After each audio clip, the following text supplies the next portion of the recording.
Fa unes setmanes vaig penjar un vídeo de com gestionar les teves finances personals i van quedar algunes preguntes sense respondre, exemples sense posar, així que en el vídeo d'avui entrarem més en el món de les finances personals i us ensenyaré una mica les meves intimitats, anirem a fons a veure com pots gestionar realment dia a dia, exemples pràctics, les teves finances. Començarem veient un exemple practiquíssim de literalment com gestiono cada mes les meves finances i després veurem una mica d'aquest Excel que et vaig dir que era importantíssim per controlar les despeses i algunes persones tenien dubtes, així que pots saltar per aquí pel timeline també, anar al moment que t'interessa. Començarem amb uns ingressos mensuals de 1.500 euros al mes. I el primer que fèiem, si recordes aquell vídeo, era que d'aquests ingressos ràpidament apartem els diners que estalviem. Jo decideixo estalviar 400 euros cada mes, així que ràpidament d'aquests 1.500 me'n queden només 1.100 per viure. I aquest és el número que jo tinc al cap sempre que he de fer alguna despesa, sempre que penso quan ingresso, penso que realment ingresso 1.100, perquè hi ha 400 euros que automàticament els vull separar i vull ajustar el meu ritme de vida al d'una persona que cobra 1.100 euros i no 1.500 euros. Per tant, aquests 400 euros, dia 1 del mes, se'n van a un compte separat que es diu el compte d'estalvi. En aquests estalvis, durant molt de temps, aquests 400 euros van servir per crear el meu compte SOS. Si et fixes, hem dit que les meves despeses per tant eren 1.100 euros al mes. Això em fa molt fàcil calcular el meu compte SOS. Si jo necessito 1.100 euros al mes per viure, si aconsegueixo tenir 6.600 euros, tinc 6 mesos de compte SOS. A l'arribar als 13.200 euros, que són 1.100 euros 12 vegades, jo aquí ja determino que tinc estalviats 12 mesos de tranquil·litat de la meva vida, 12 mesos de despeses cobertes, i si hi hagués qualsevol drama a la meva vida, a mi no em passaria res, no tindria una emergència, perquè tinc uns estalvis que em donen tranquil·litat. Ara, doncs, aquests 400 euros que estic estalviant cada mes ja no van al compte SOS, sinó que van al compte d'estalvi. Si no has vist el primer vídeo, et recomano que el vagis a veure, perquè aquí estic assumint que ja saps moltes coses que vaig comentar en aquell vídeo. Aquests 400 euros, doncs, ara mateix m'estan servint per invertir una mica i estalviar una mica.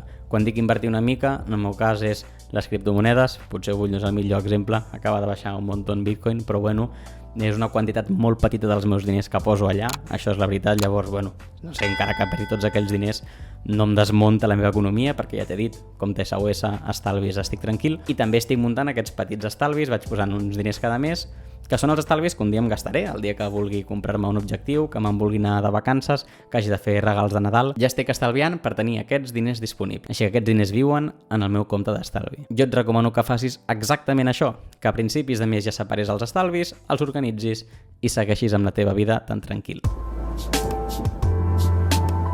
Anem a parlar ara de les despeses. Què faig amb aquests 1.100 euros que tinc cada mes, que tinc per gastar? Inicialment ja els separo en dues categories molt clares. Una cosa són les despeses que tinc vitals, diguem-ne d'alguna manera, i una altra són les despeses que tinc per temes d'oci, despeses extraordinàries i el que en podríem dir capritxos que tenim tots. Jo faig aquesta separació i tinc identificat que les meves despeses vitals són 750 euros i les meves despeses de capritxos, oci, etc. són uns 350 euros al mes.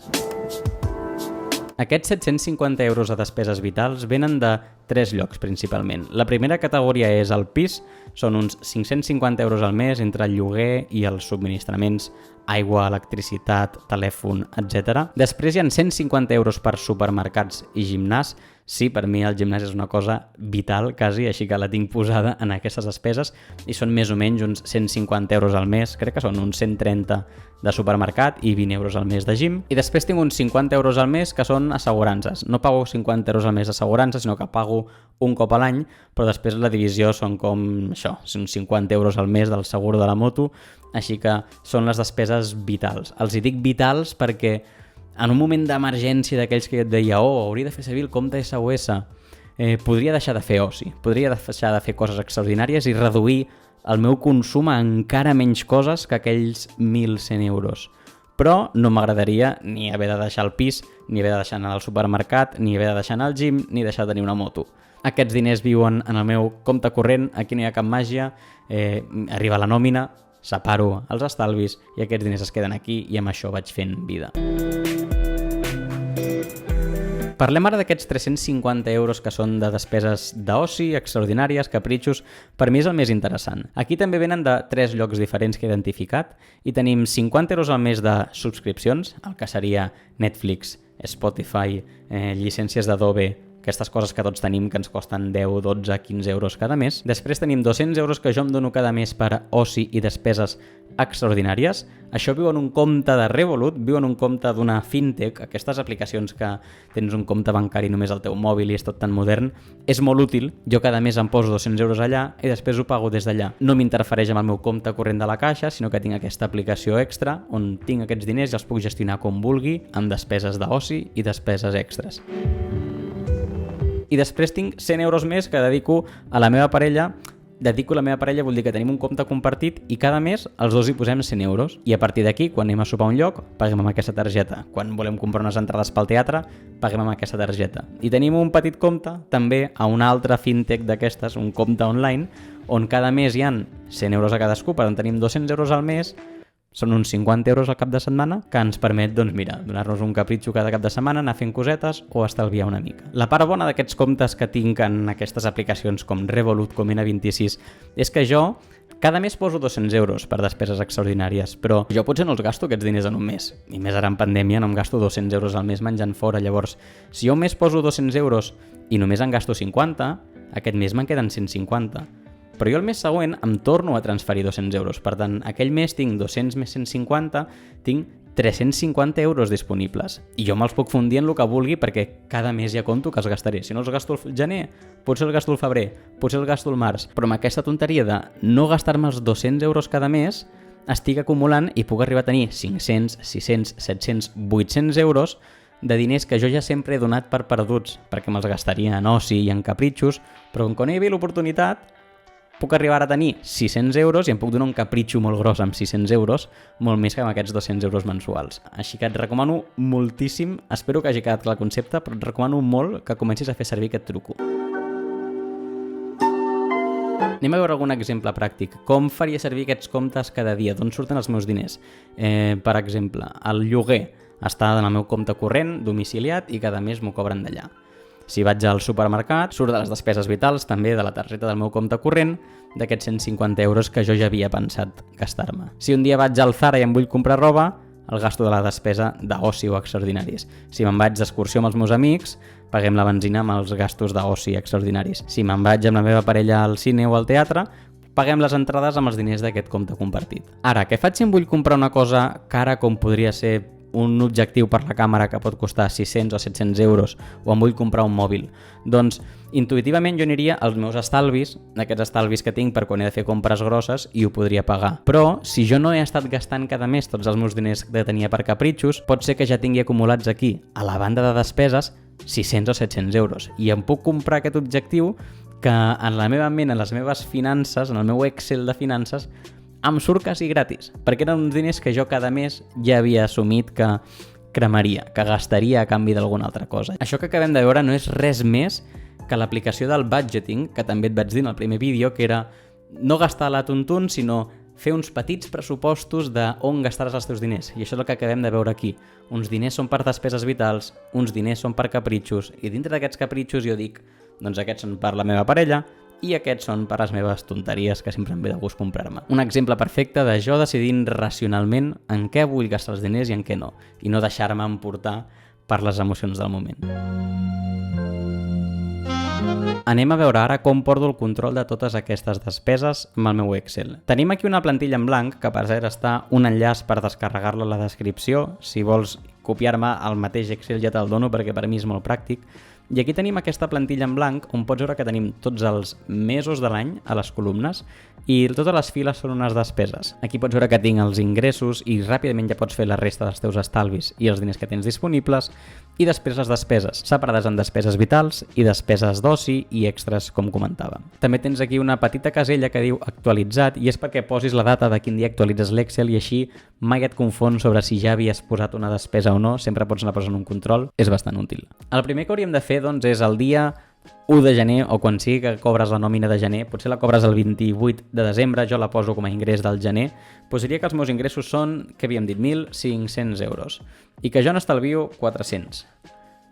D'aquesta manera jo tinc disponibles 1.100 euros cada mes i són els diners que tenim aquí. Aquesta casella de despeses és la que em sumarà totes les despeses que jo aniré posant i podré controlar aquí la diferència entre el que jo tenia per gastar i el que he acabat gastant. Per tant, aquí pots veure, començaríem a posar les despeses, posarem uns 430 euros de lloguer, després uns 20-30 euros d'electricitat, aigua, gas, típiques despeses. Això ens donen aquests 550 euros que inicialment havíem dit del pis.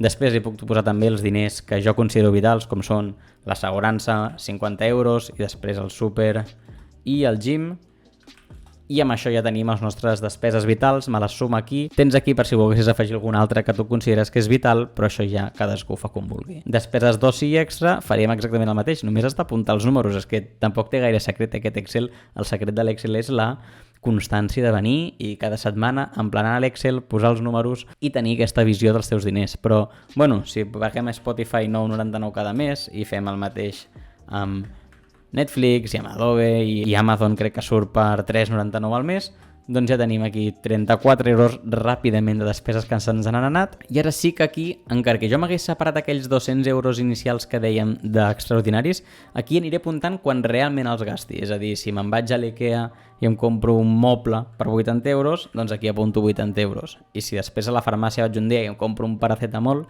doncs aquí apunto 4 euros. A poc, quan van passant les despeses les vaig apuntant i vaig tenint un control. Despeses, aquest mes ja portaríem 867 euros gastats. Sempre estem gastant. No té gaire més secret. Si tens algun dubte em pots escriure, no sé, aquí als comentaris o per Instagram i te'l responc, però és que sincerament no té gaire complicació. Aquí també tens una pestanya que es diu Estalvis, on pots posar el teu compte SOS, pots posar l'objectiu que tens i els diners actuals que portes, potser això et motiva una mica. També si tens estalvis, aquí pots anar posant en cada compte que tens quins estalvis tens, si tens alguns comptes separats, si tens algun compte que t'ha obert la teva família, no sé, cadascú té moltes històries. I després, si inverteixes, doncs a mi em va bé anar veient, per exemple, actiu 1, bitcoins o accions d'Apple. He invertit 100 euros i ara valen 30, o ara valen 120. A mi m'agrada anar veient com va canviant. Tampoc t'estressis molt, però està bé saber si estàs prenent bones decisions financeres d'inversió o no. A partir d'aquí res més, juga i fes-te el teu aquest Excel. El bo és que te'l sentis còmode i que representi correctament les teves realitats financeres perquè tingui sentit posar-hi informació, si no és una mica estúpid. Res més, recorda que tens l'Excel a la descripció i ja que vas cap a baix pots deixar un like, pots deixar un comentari, pots subscriure al canal, que sempre ajuda. I res més, ens veurem la setmana que ve, amb sort, amb un nou vídeo, amb una nova idea, i mentrestant, com sempre, pots mirar altres vídeos del canal a veure si aprens alguna cosa. Adeu!